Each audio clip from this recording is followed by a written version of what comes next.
நேர்லை நேயர்களுக்கு வணக்கம். இன்றைய நேர்காணலில் திராவிட இயக்க மாணவர் பேரவையின் தென்காசி மாவட்ட அமைப்பாளர் திருமிகு டாரிஸ் சிந்தகி அவர்கள் இணைந்திருக்கிறார். அவரோட பேசலாம். வணக்கம் மேம். வணக்கம். சமீபத்துல பாத்தீங்கன்னா புதிய தலைமுறையுடைய மூத்த பத்திரிகையாளர் விஜயன் அவர்கள் விசாரணை என்ற பெயரில் அழைக்கப்படுகிறார் அப்படிங்கிற செய்தியை பார்த்தோம். தொடர்ச்சியாக பத்திரிகையாளர்களை ஓரம் கட்டுவது, இல்லை பத்திரிகையாளர்களை இப்படி மிரட்டுவது அப்படிங்கிற போக்கு இந்த தாவக ஆட்சியில தொடர்வதாக பலரும் குற்றம் சாட்டிட்டு இருக்காங்க. இந்த நடவடிக்கைகளை நீங்க எப்படி பாக்குறீங்க? ஜனநாயகத்துல பத்திரிகையாளர்கள், ஊடகவியலாளர்கள் அப்படிங்கிறது ஒரு முக்கியமான பங்கு வகிக்கிற ஒண்ணு. தமிழக அரசு இப்படி பத்திரிகையாளர்களை அடக்குமுறை பண்றது அப்படிங்கிறது ரொம்பவே எதிர்ப்புக்குரியது. இந்த ஆட்சி 1991 இருந்து 96 வரை இருந்த ஆட்சியையும் 2001 இருந்து 2006 வரை இருந்த ஆட்சியையும் ஞாபகப்படுத்துற ஒரு காலகட்டமா தான் இருக்கு. இப்போ பத்திரிகையாளர்களுக்கான அடக்குமுறை அப்படிங்கிறது செய்திகளை சேகரிக்க விடாம பண்றது, சேகரித்த செய்திகளை மக்களிடம் கொண்டு சேர்க்க விடாம பண்றது, அதே மாதிரியான பொய் புகார்களை போட்டு சட்ட ரீதியாக அடக்குவது, நீண்ட நேரம் விசாரணைக்கு அழைத்து சென்று அலுவல்படுத்துறது, இததான் பத்திரிகையாளர்களுக்கான அடக்குமுறையா பாக்குறேன். பேரும் 6 முதல் 60% வரை ஆடி தள்ளுபடியுடன் சூப்பர் சரவணா ஸ்டோர்ஸ், சென்னை, மதுரை, கோவை. 2 நாளைக்கு முன்னாடி விஜயன் அப்படிங்கிற பத்திரிகையாளரை கைது செய்து அவருடைய போன் முதற்கொண்டு வாங்கி வச்சு விசாரிச்சிருக்காங்க. அவ்வளவு ஒண்ணும் கொலை குத்தம் பண்ற அளவுக்கு அவங்க தப்பு பண்ணல. இப்படி அடக்குமுறை பண்ற அரசா தமிழக அரசு இருக்கிறது அவங்க மேல இருக்கிற தப்பு மறைக்கிறதுக்காக பண்றாங்களா, இல்ல யாருமே கேள்வி கேட்க கூடாது அப்படிங்கிற ஒரு எதிர்ப்புல இது பண்றாங்களா அப்படிங்கிறது கேள்வியா எங்களை மாதிரியான இளைஞர்கள் மனசுல இருந்துகிட்டே இருக்கு. தொடர்ச்சியா விஜய் அவர்கள் வைக்கிற குற்றச்சாட்டுனா அவர் பத்திரிகையாளர்களை சந்திக்கவே மாட்டேங்கிறாரு அப்படிங்கிற விஷயத்த பேசுறாங்க இல்லையா? அப்போ பத்திரிகையாளரை சந்திப்பது, பத்திரிகையாளர்களை இப்ப பாத்தீங்கன்னா அவருடைய கரூர் நிகழ்ச்சி ஆகட்டும், திருச்சி நிகழ்ச்சி ஆகட்டும், எல்லா நிகழ்ச்சியுமே பத்திரிகையாளர்களை தனியா ஒரு டென்ட் போட்டு ஓரம் கட்டுற விஷயத்த பாக்குறோம். ஏன் தொடர்ச்சியா விஜய் அப்படி பண்ணிட்டு இருக்காருன்னு பாக்குறீங்க? பத்திரிகையாளர்களை சந்திக்காம இருக்கிறது கான்ஸ்டிடியூஷனல்ல ரைட் டு ஸ்பீச் அப்படின்னு சொல்லுவாங்க. அதே மாதிரி ஆர்டிகல் 20 சப்க்ளாஸ் 3ல ரைட் டு சைலன்ஸ் அப்படிங்கிற ஒண்ணு இருக்கு. ரைட் டு சைலன்ஸ் எல்லாருமே எடுத்துக்க முடியுமான்னு கேட்டா கிடையாது. நீங்க ஒரு அரசு ஆன்சர் பண்ற ஒரு பொசிஷன்ல இருக்கீங்க, பொது பதவியில இருக்கிறீங்க அப்படின்னா கேள்வி கேட்கிற இடத்துல நீங்க பதில் சொல்லிதான் ஆகணும். அந்த நேரத்துல நான் பதில் சொல்ல மாட்டேன், நிக்காம ஓடுன்னு ஓடிடுவேன் அப்படின்றது எங்களுக்கு நாங்க எங்க போய் கேள்வி கேட்க அப்படின்றது தெரியாத ஒரு இடத்துலதான் இருக்கோம். அதே மாதிரி இப்போ எங்க அண்ணன் பதில் சொல்ல மாட்டாங்க, பேசாமையே செய்கையில செய்வாங்க, அதுதான் மாசு அப்படின்ற ஒரு பிம்பத்தை சோசியல் மீடியால இப்போ பரப்பிக்கிட்டு இருக்காங்க. அது தவறு. இப்போ அந்த சகுனி படத்துல எல்லாம் நாசர் அப்படிங்கிறவங்க சாமியாரா ஒரு நடிச்சிருப்பாங்க. அப்போ கார்த்திக் போய் சொல்லுவாங்க, நீங்க பேசிக்கிட்டே இருக்கீங்க, நீங்க பேசாம இருங்க, அப்பதான் கரெக்டா இருக்கும்.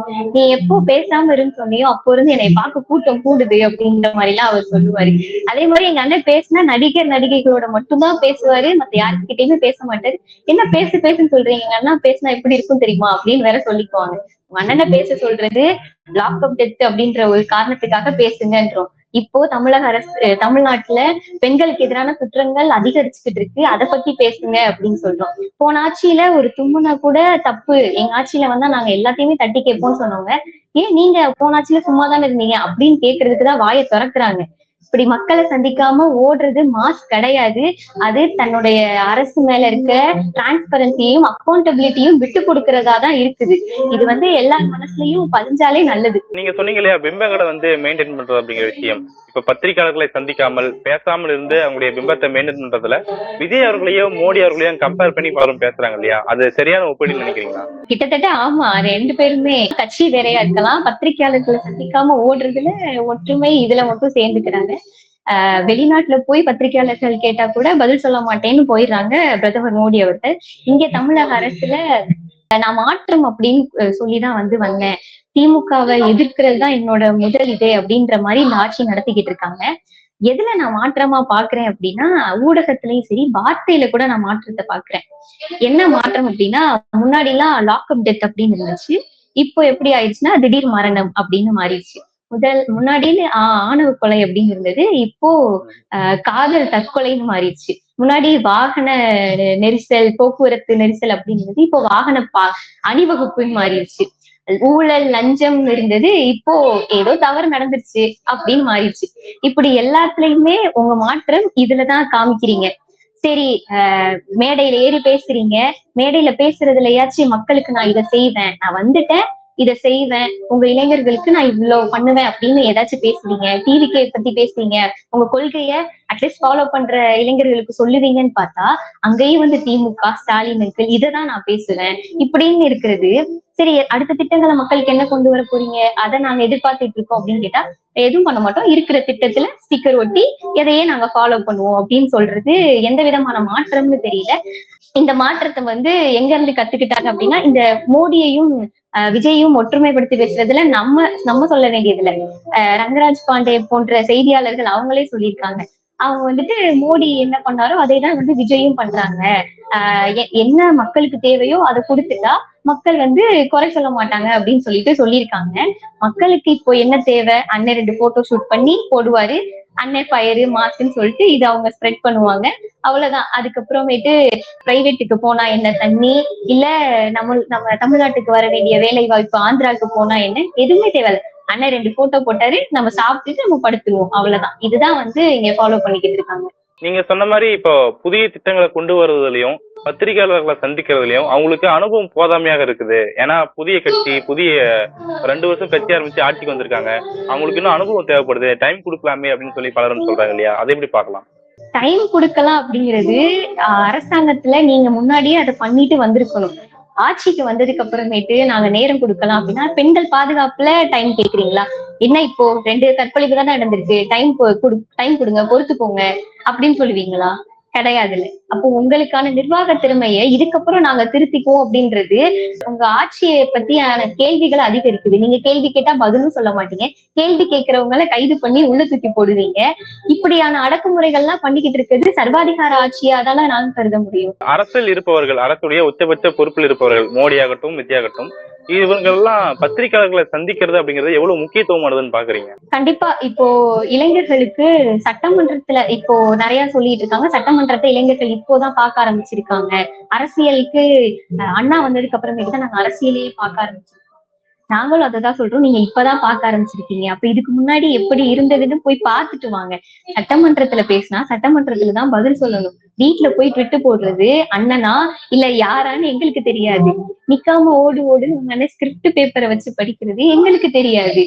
இப்படி மோடி ஆகட்டும் விஜய் ஆகட்டும், நீங்க வந்து இவ்வளவு ஃபாலோவர்ஸ் இளைஞர்கள் வந்து உங்களை பின்தொடர்றாங்க அப்படின்னா உங்களுக்கு ஒரு எடுத்துக்காட்டா இருக்கணும். இதை விட்டுக்கிட்டு இருக்கிறது வந்துட்டு காங்கிரஸோ இல்ல உத்தரப்பிரதேசமோ பீகாரோ கிடையாது. தமிழ்நாடு திராவிட கொள்கை பற்றி படிச்ச இளைஞர்கள் இருக்கிற நாடு. இங்க கேள்வி கேட்கறதுக்கு எங்களுக்கு சொல்லி சொல்லி வளர்த்திருக்காங்க. நானே சொன்னாலும் தப்பா இருந்தா கேள்வி கேளுன்னு சொல்லி வளர்த்த நாடு. அப்போ இங்க வந்து நீங்க கேள்வி கேட்கறது தப்புன்னு சொல்றது ரொம்ப பெரிய தப்பு. நாங்க கேள்வி கேட்கறதுக்கு நீங்க பதில் சொல்லணும். பிரதமர் மோடி ஆகட்டும் இல்ல தமிழக முதல்வர் ஆகட்டும் சீக்கிரமே பத்திரிகையாளர்களை சந்திச்சு அவங்களுடைய கருத்தை தெரிஞ்சுக்கணும். விட்டு போடுறதுனால அவங்களுடைய கருத்து இதுதான் அப்படின்றது எனக்கு தெரியாது. அவங்க வந்து பத்திரிகையாளர்களை சந்திச்சு இதுதான் என்னுடைய கருத்துன்னு சொன்னானா எனக்கு அவங்க எந்த ஸ்டாண்ட்ல இருக்காங்க அப்படின்றத என்னால புரிஞ்சுக்க முடியும். இளைஞர்களா அவங்கள ஃபாலோ பண்ணிக்கிட்டு இருக்கவங்களால புரிஞ்சுக்க முடியும். வந்து பாட்டு பாடுறதும் எதிர்கட்சியை பத்தி தவறான வார்த்தைகளை விமர்சிக்கிறதும் இது வந்து இளைஞர்களை அரசியல் படுத்துமா அப்படின்னு கேட்டா கிடையவே கிடையாது அப்படின்றத நான் பாக்குறேன்.